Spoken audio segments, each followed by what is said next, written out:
Hey, Mhm. Jessica, how are you today? Hey, Peggy, so good to be here. So honored to be on your podcast for sure. I met you in this amazing online space, and it's Mhm. been so good to connect and learn a little bit about you. But today, Mhm. I'm really excited for my audience to get to know you. Do you mind sharing just a little bit about yourself? Sure, no problem. My name is Jessica. I have a family of five.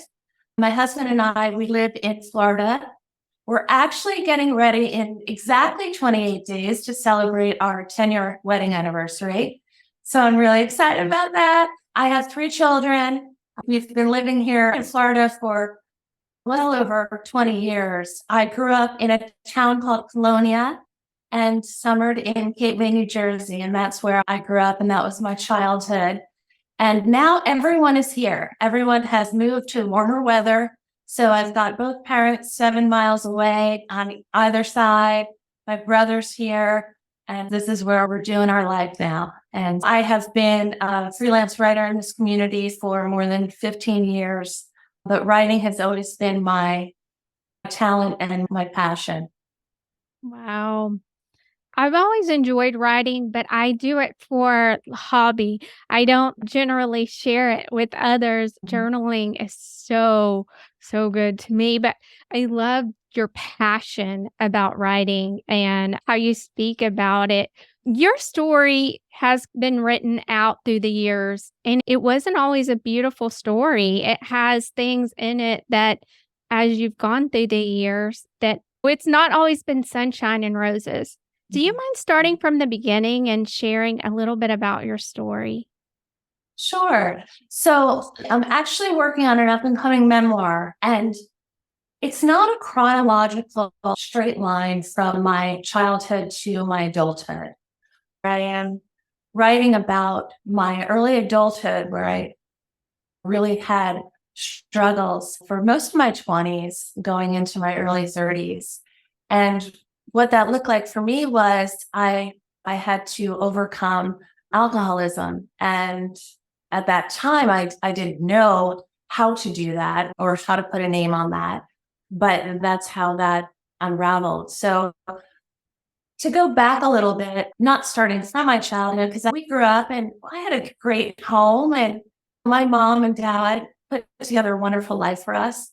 My mom was always doing things homemade and handmade, and my dad showed up to everything. I have an incredible brother who was always there. We had great friends. And so I went to high school, I went to college, and I would say at the age of 19, things changed for me. Whether I started drinking up until that point, or I started drinking more at that point, I just know that 19 was a pivotal age. It was as if it's like the lights turned out within me, and I spent the next 8 to near decade trying to turn them back on. And so let me explain that a little is like the only things, there's two things that I can attribute that to. One is that I knew that the dynamics of our family changed. My parents had been married for 30 years. And when I came back from college one year, they had said were going to get a divorce. So the dynamics of our family and our home shifted. And that, as you would have it, would upset anyone. And so each person individually handled that differently. I remember my brother getting mad and going off to live somewhere and then coming back. But for me, I was real concerned about them. And I started making sure my mom was okay and making sure my dad was okay and making sure my brother was okay. And I think in that process, I began to drink. And it would normally be just a regular 19, 20, 21 partying thing. Like you just, well, have more. So it increased then. And in addition to that, I also remember coming home and being at a bar with good friends, and they were having such a good time. And they were talking about just the vacation and the break we were on.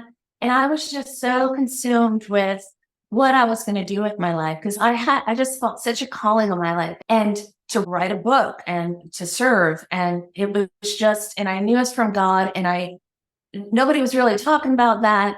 And I didn't know how to put words to it. He asked me to write a book. I mean, that I don't have the information to fill the pages. What am I supposed to write about? But I knew it was there. And I recently heard somebody say, it was so good. It said, don't get so caught up in the calling that you forget who called you to do it in the first place. And honestly, what I think happened for the next near decade was that I was trying to fit in with the normal flow of those around me.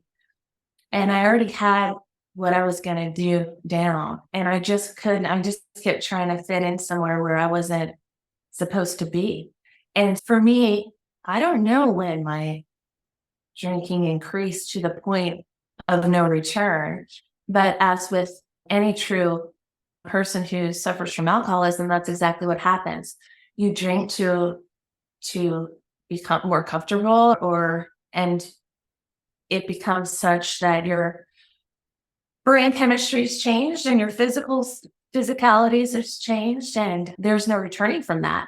So you either put it down or you get increasingly worse. And for me, it got increasingly worse because it is a very progressive disease.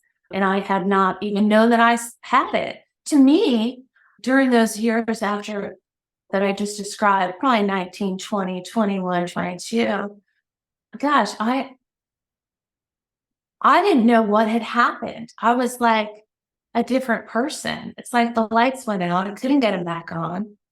And I couldn't find who I was. I just kept looking for her. I went all over the world, literally looking for where I went or how I could bring myself back. And with little information about alcoholism or any kind of solution on the way back, I just kept seeking alternative solutions. They talk about like alcohol being a physical malady, but it has a spiritual solution. So I was not going in that direction. I was going to endocrinologists and psychologists and psychiatrists and changing locations.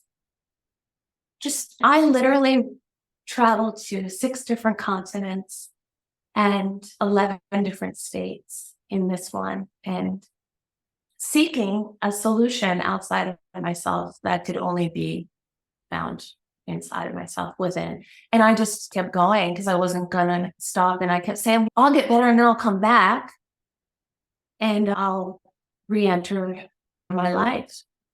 So you felt like your life was on hold and you were trying to find yourself in that space.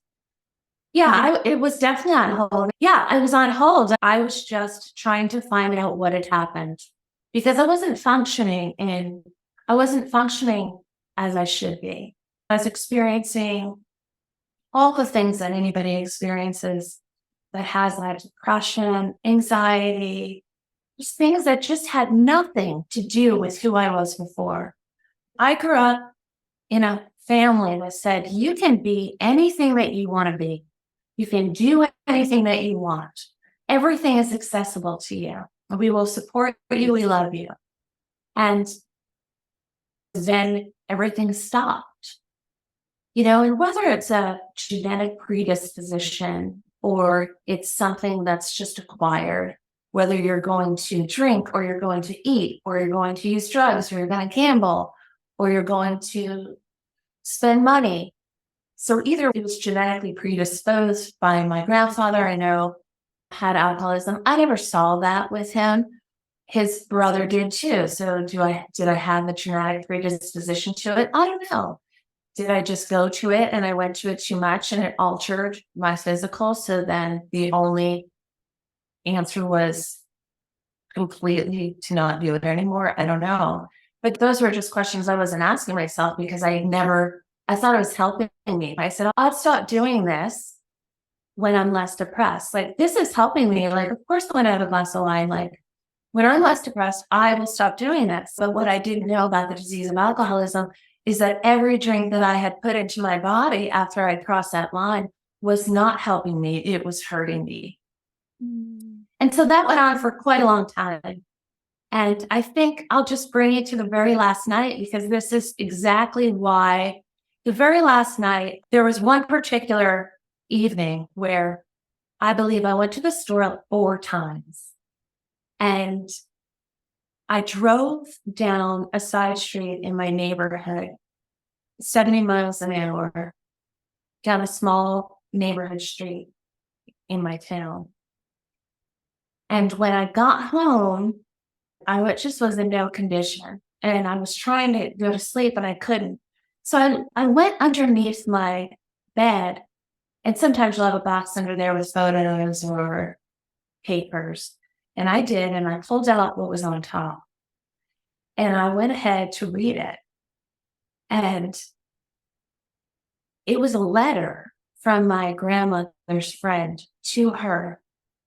And what it was saying was how their family was turned upside down because of what had happened with her granddaughter. And so the letter proceeded to speak about her granddaughter to my grandmother.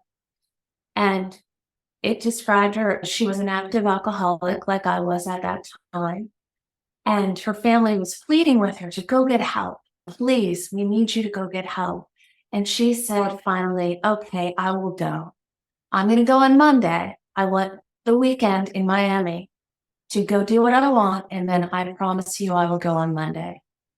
And so what ended up happening was on that Friday, she had gotten into her car to head to Miami, and she had already started drinking. And when she was leaving her neighborhood, she ended up hitting and killing a little girl. So what the letter was describing was how the family was completely devastated because her granddaughter had ended up having this tragedy happen and now is in prison for vehicular manslaughter. So what happened was 2 things in that room that night for me. One, because I had just gotten out of that vehicle that I had gotten out of, 2 things happened. One is that the idea that my drinking was just affecting me was now gone, because it was so very specifically clear that it was not about the next time that I got into a car, I would not be hurting myself. I would definitely be hurting someone else. And that was completely unacceptable to me. And in that moment, I knew that was going to be absolutely true. And so for years, I had drank destructively and lived as such because had at that point been not knowing anything about the disease of alcoholism. I had been such a failure at getting myself well because nothing was working. And so it was welcome to live in a way that was destructive to me because of that fact. But what was told to me in that room was that it was not going to be me that was going to be hurt. And so in that moment, I knew that was true, and that was just not acceptable to me. And the second thing that happened in that room was that God came in and audibly spoke to me. And he said, I am going to give this to you one more time. Please take it. And it was so clear that I said out loud to him, okay, I will. And that was 18 years ago, and I have not had a drink since. And from that night to present day, there has been so many different things have happened, but some people get delivered. I heard a pastor say once, the most hardened criminal or the most sickened drug addict can be delivered in 1 second flat. And I love that because that happens to people. And to me, yes, that happened in the room, and that was the last time I do, but I don't think I was delivered in that room. And I was delivered in a sense, but I had to learn. It shook me for longer than it should have after that, just cravings and such like that, the physicality of it. Whereas I know people so there's some people who get it right away, and it's just this spiritual deliverance, and it's gone, and you're blessed with a new life, and you share that. And then there's other people where it happens slowly. And it's just this spiritual evolvement that happens that you're committed to because you have seen enough evidence. And so I think that's what happened with me. The way that God had that letter right there under the bed for you to read, it's so powerful. What an amazing moment to realize, even in that moment that you were driving the car and you had been drinking and you were in that moment, had that not happened, that effect of that letter wouldn't have been the same. And I haven't thought of that until you just said that. Right, exactly, right? I mean, Yeah. yeah, sure. Sometimes though, as Christians, we get upset when their journey doesn't look clean like yours. Like, it was 18 years ago and I never drank again. And I think sometimes as Christians, we don't understand that sometimes people walk out this journey and God delivers them over time, and His grace is there for them the whole way. I thank God that you chose to never take a drink again, but I hear you. The physicality of it was there. I'm sure your body was having physical cravings, and it was a choice Mhm. every single day, every single moment. And sometimes maybe it still is that there is a temptation that comes to you to make a certain decision in that. Well, I think that's true. And that can deter people too and say, well, that's not going to happen to me. But it was slowly over time for me. It was not in that moment. And then I walked completely free the next day. No, I had the great fortune of being surrounded by incredible people who knew about the disease of alcoholism and who believed in a much deeper way than I was even capable of believing in that moment. And I never looked for miracles in those 10 years because I believed they were not meant for me. So why would I be looking for them? And what these incredible people that had just handed me and just hand over hand, just teaching me and just showing me and said, no, they are meant for you. And now this is yours. And this is how you're going to keep this. And I think what's really important is the spiritual component is the whole component. It really is. But what's also so important is I think I got so lost on why it happened for so many years that I think it really delayed me getting well. There's a huge stigma attached to alcoholism, a social stigma. I think the American Medical Association, I think they deemed it a disease in 1956. It's not like we go to the doctor and there's an annual that says how many things. It's still not something that's completely acceptable. It's almost like it's not a personal failing. It's a physical disease. And I think that keeps a lot of people away because they think, if I don't believe in God, how am I ever going to get clear of this? They think they're a bad person. They think I had this beautiful woman. Her name was Olga. She was really a mentor to me in a lot of ways. And she always said, you're not a bad person trying to get good. She said, you're a sick person trying to get well. And she helped me to do that. And I'm so grateful for that. She passed away this year, but she just lives on in me because you have those people who just, you know, believe in you and they teach you how to. And what ends up happening, once that happened to me that evening, there were so many things that happened in the next year to develop and build my faith that I would have never had expected. But I feel like they were placed there that just to give me more evidence that, hey, God is real. That happened. He is now your main focus. You can walk with him. He's got you. And now you can go ahead and finish what you were supposed to do. And it would come in ways where if I didn't have enough money, something would arrive. If I didn't have something to eat, the doorbell would ring and the hot steaming food would be there. There just was not a place where he was not. And I learned how to start looking for him. You can pray all we want, but if we don't pray and then pay attention, then we're going to miss a lot. And I don't want to miss anything anymore because, see, I spent like 10 years in darkness that I don't believe if you look at my life before having that 10 years in the dark, so I don't want to go back there. I don't want to go back and view life through that same lens. And I think the real gift is that you just don't have to.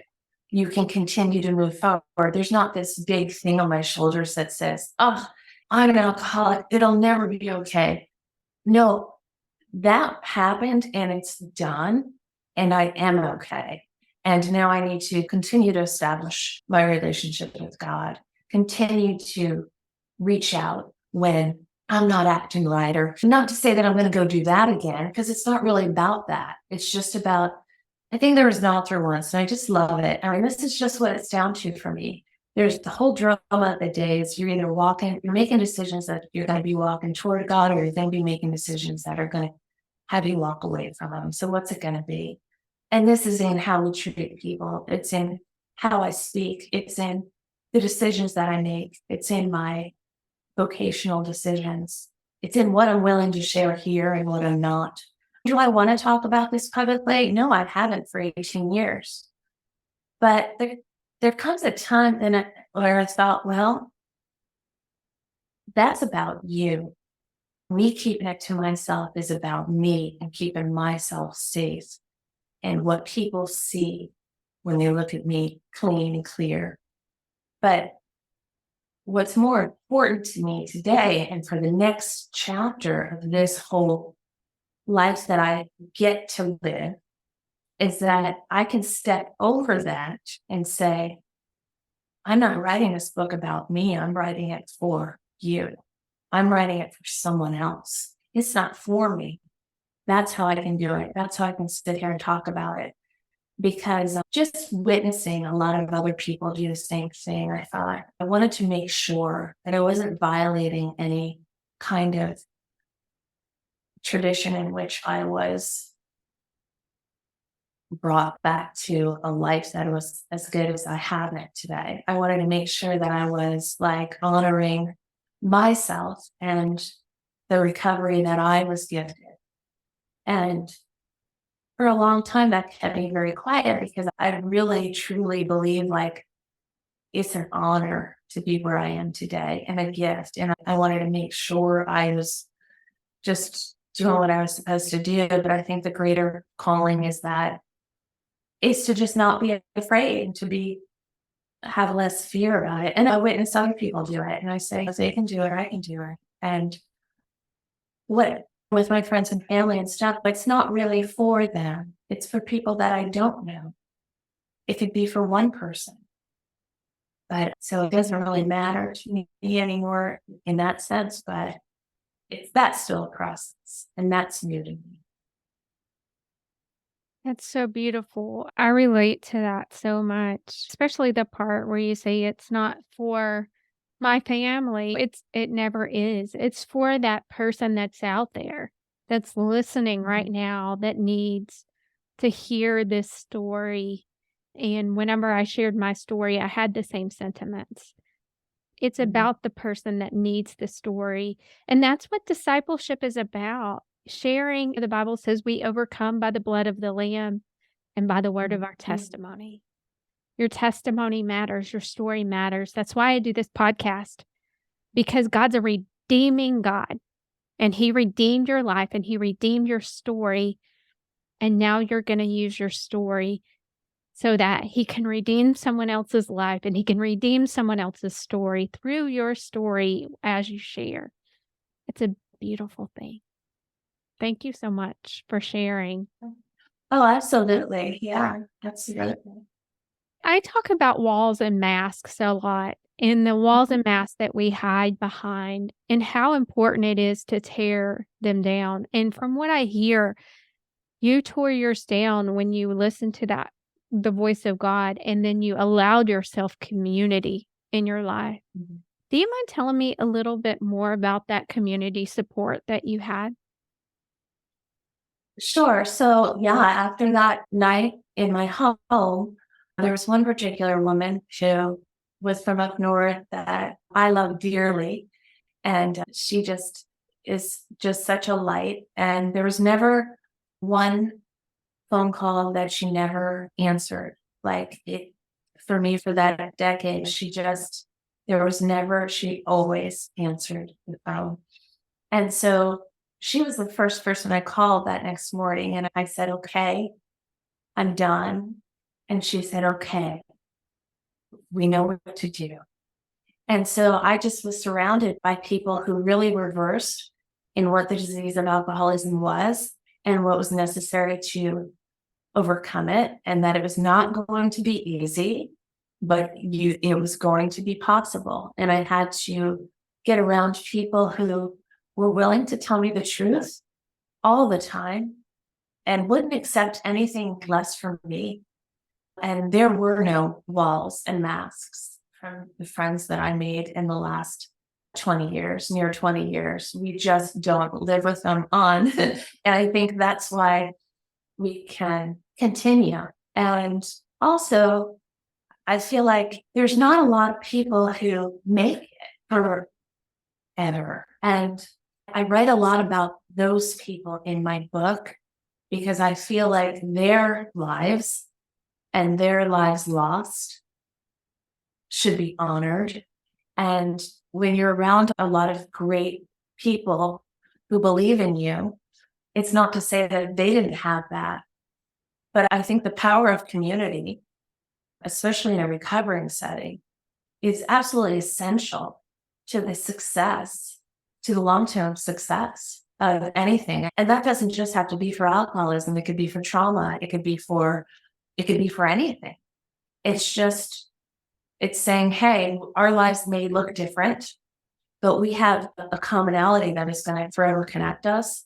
And that may forever like have us bump off sometimes, like, and in how we live our lives. So we are here and we will help you navigate this. And I think I see a lot of that online with community and stuff. And I think that was the last point that made me say, yeah, you know what? I am going to say this because this book is coming out anyway, and it is okay to talk about. Because I saw all the greatness of it and the beauty of it and the courageous people getting out there and not saying, hey, this happened to me to highlight themselves, but saying, hey, this happened to me. I know a way out. Why don't you come in? We'll do this together. And just communities were born. And what an act of generosity to use your hardship to make someone else's life start again. I just don't think there's any other better way to use your time. And I see that's what you're doing. And I see so many people doing that. And I mean, it's an honor that I'm sitting here because I almost lost my life so many times. So I can sit here and keep quiet, or I can sit here and share a little bit in hopes that maybe one sentence fits someone, or, I'm not going to build a community around this, but I just want to write my book. But these communities that I see springing up are just incredible and essential and a great use of the internet. Amen. Amen. Whenever I meet up with the Mindset School ladies, it's my favorite time of the week. And there's nothing like it. Watching people being vulnerable and authentic and sharing the muck, the messy, being sweaty to share, even when it's not comfortable. It's not comfortable to be real and say, hey, look, I messed up here. But guess what? I want to be better. And I want to do better. And that's why I'm here today. And they keep coming back. And the beauty of that is that's exactly where God wants us to be. Just vulnerably accepting Him in replace of where they've been yesterday or 5 minutes ago. It doesn't matter. I accept you right now in this moment. And you'll meet me right here, right now in this moment every single time. Just like that woman that answered the phone for you every time. But even more. Because He's a perfect God. And He loves us irregardless of how many times we failed, we messed up, we let ourselves down. But He loves us anyway. It's beautiful, the redeeming power and love that He has for us. Thank you, Jessica, for sharing your story. Something else, Absolutely. I'm sure there's someone out there that's listening and they've struggled with alcoholism. They've struggled with that exact disease. And maybe they didn't hear an audible voice and they've struggled with this and they've tried to accept this on a daily stance in their journey. What would you have to say to that man or woman listening? Well, I would like to say that I think something that's extremely important is when I talk about honoring the people that did not make it. I say that because I also know a lot of people who almost did not make it. And the thing is to not give up. And so I'll give you an example. And this is how I came to the working title of my book. There was this one girl that I saw one time, and she was sitting across from me. And she was in a really bad way. She had dark circles under her eyes and she had like track marks on her arm. And I was looking at her and she looked up at me. Now, normally somebody who is in a state like that is going to look down, but she did not look down. She maintained my gaze. And I knew when I was looking at her that she needed help. And she was in a state of desperation that was bigger than her. And so afterwards, I went over to her and I said, "Hey, do you need anything? Can I get you help?" And she said, I need a ride home. And I said, "Okay, well, come on, I'll give you a ride home." And she asked me to stop at the store to drive through and get her some food. And I did. And we got to her driveway. And I'll never forget this because I looked down at her wrist and there was marks on it that were new. And I said, "Well, when did you do that?" And she said, "I did it last night. It didn't work, but I know how to do it." And I said, "Well, you don't have to do that." And she gave me she just leaned over and we just had this moment. And she gave me this big kiss on my face. It was a real intense kiss on my cheek. And I just hugged her so tight. And I remember when I drove home, I sat in my driveway to collect myself before I got into my house.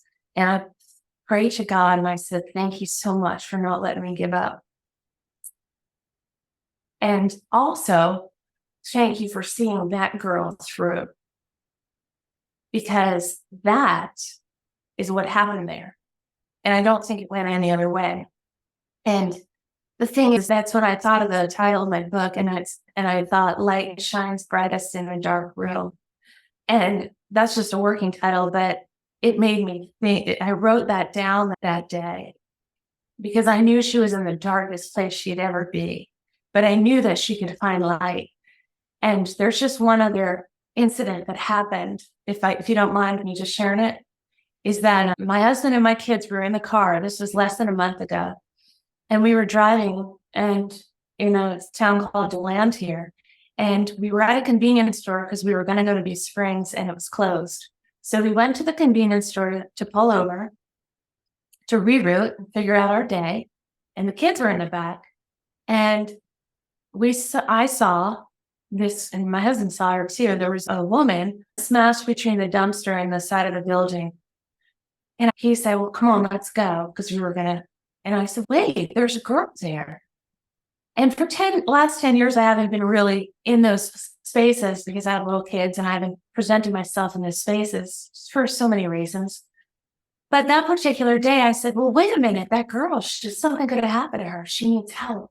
And he said, "No, we're not, we can't do that right now." And I said, "Well, we've got to." And he said, "No, we can't do that now." So he drove away. And when we got to the next parking lot, I said, "We're going to have to go back."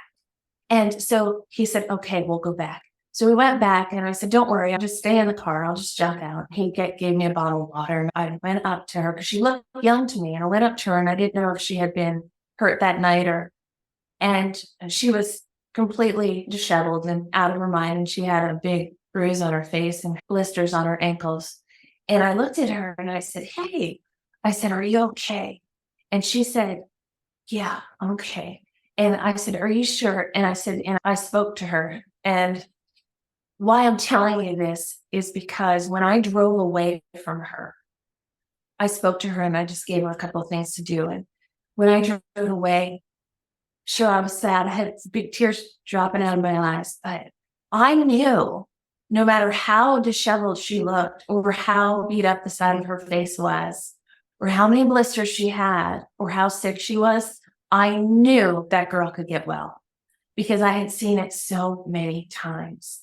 So it's not like a matter of, because he just, when it is your time, he will contact you, and you just have to be open, and you still have to be here.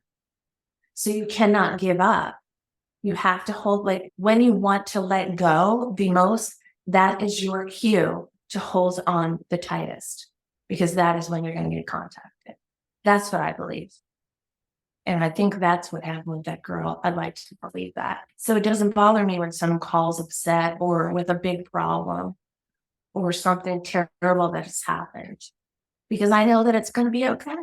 They just still need to be here and to believe in something that's going to help them overcome that. And then they'll come to call them by name. So, Oh, that's beautiful. Thank you for sharing. Wow. Thank you. Amazing. I want to make sure, because there's going to be listeners listening today, and they're going to want to connect with you.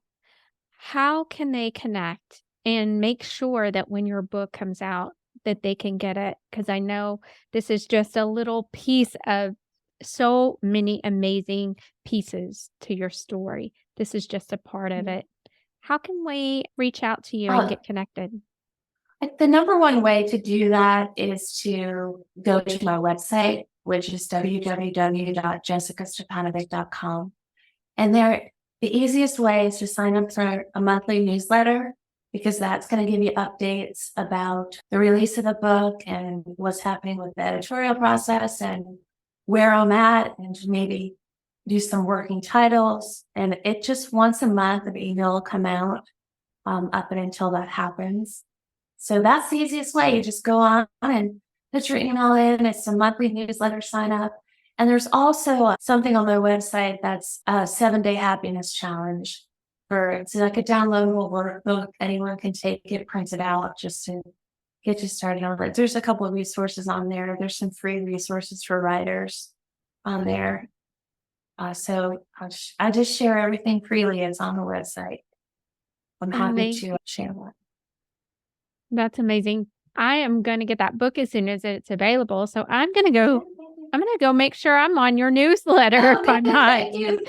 Sure. Thank you so much, Peggy. Yeah, I'm going to make sure that all your information is in the show notes below. So y'all make sure you reach out to Jessica. Thank her for sharing her story. Check out her newsletter. Make sure you get on that list so you can go grab that book as soon as it hits the shelf.